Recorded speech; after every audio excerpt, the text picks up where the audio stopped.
You are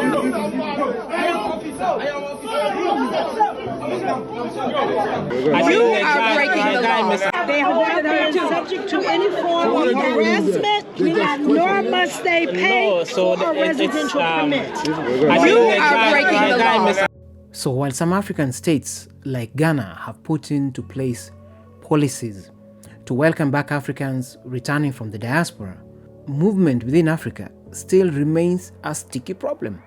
We pay for the laissez-passer, that's the receipt, but the registration, they took the money with no receipt. This is the Togo border, and they are telling us that we have to pay 2,000 for each passport, and you don't pay, we are not stamping your passport, and when you stamp your passport, no receipt.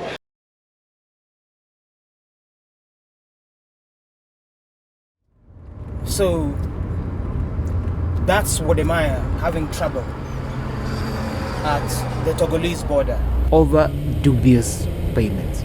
And this isn't a new event at all. Traveling across Africa for many Africans without privilege remains a nightmare. A number of people have said they needed to have just paid. But we need a borderless Africa, and really to have a borderless Africa, we've got to put certain things into place.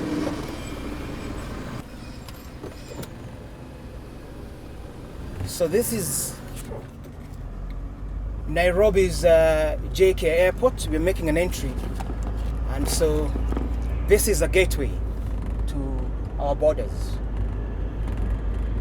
Do we need a borderless Africa? Absolutely. Is it time? It's way too late, actually. The Berlin conference may have happened, but we can't keep doing things the wrong way in a manner that does not benefit Africa.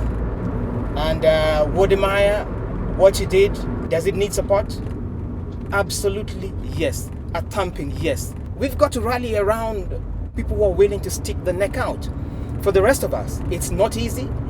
It's constantly a great risk.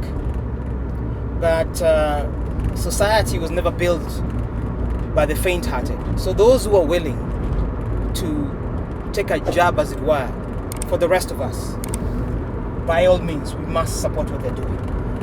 A borderless Africa is way, way necessary. We've got free trade. How do we achieve free trade? How do we achieve movement? The first ingredient of that is movement of people.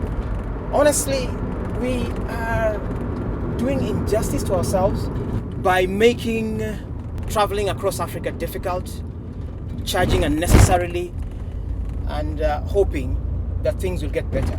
We have got to be the change that we want in Africa, good people. I express Kenya's appreciation on the progress we have made in the long-awaited visa-free regime between Kenya and South Africa. This dispensation will be available to Kenyans for a 90-day period in a given year. South Africans have enjoyed visa-free status on entry into Kenya, but Kenyans always have faced difficulties with visa requirements. No reciprocation from South Africa until this year, after President Ramaphosa and President Ruto hammered out a deal following on earlier talks with President Kenyatta.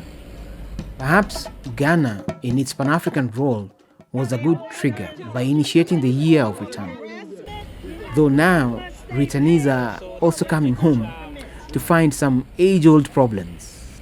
What Nana has done, all African presidents should do right now. We should have a borderless continent, Africa, whereby African can travel in and out of any country in Africa without any restrictions, without visa or any checkup at the border point. So long as you are an African, you are free to go to Uganda, to go to Kenya, to go to Tanzania, any country in Africa without any type of restriction. Kenya and Tanzania, for example, have had differences due to failed diplomacy around the collapse of the first East African community. But the EAC has now expanded its membership to include about 7 states, going to more, including Rwanda, Burundi, South Sudan, and recently the DRC, also is seeking to join. So this is going to be one big family with millions of citizens from across the East African region. And much like West Africa's ECOWAS, the regional organizations offer the first tangible promise towards a more borderless Africa. Africans deserve to move freely in this era of free African trade.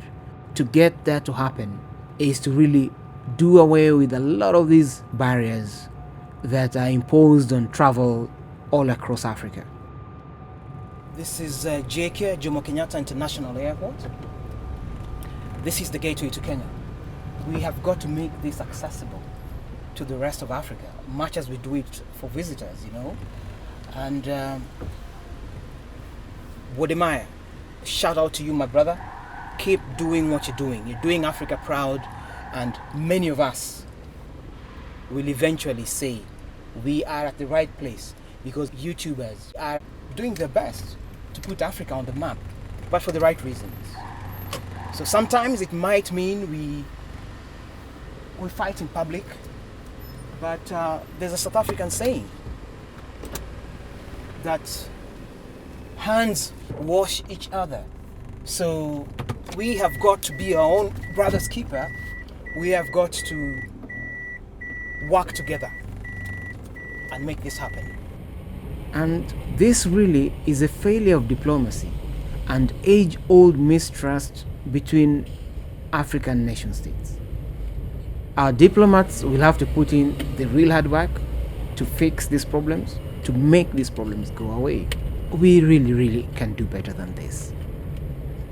If you have watched this to the end, I hope you have learned something.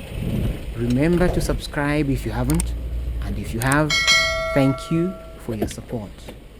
Please check out the next story on your screen on what Kenyans think about the possibility of President Obama returning home to Kenya, his ancestral land.